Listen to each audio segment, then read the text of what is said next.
যে কোনো রাজনৈতিক প্ল্যাটফর্মে, যে কোনো সামাজিক অনুষ্ঠানে আপনি যদি সিলেটের কারোর হাতে মাইক তুলে দেন, ইনভেরিয়েবলি একটা কথা আপনি শুনবেন যে সিলেট বৈষম্যের শিকার।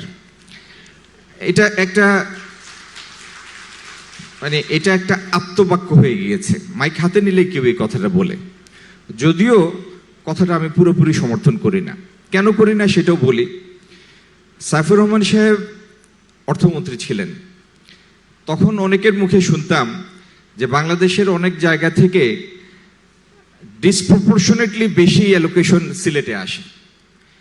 তারপরে 15 বছর 2 জন মন্ত্রী সিলেট একের প্রতিনিধিত্ব করেছেন।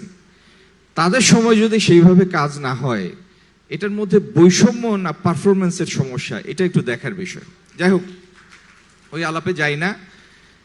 ধারাবাহিকতায় কালক্রমে আল্লাহ রাব্বুল আলামিনের অপার মেহেরবানিতে আমরা আজকে এই দায়িত্বটা নিয়েছি এবং আমাদের প্রধানমন্ত্রী ইতিমধ্যে কয়েকটি জিনিসের, তার নেতৃত্বের কয়েকটি ক্যারেক্টারিস্টিক্স জাতির সামনে তুলে ধরেছেন।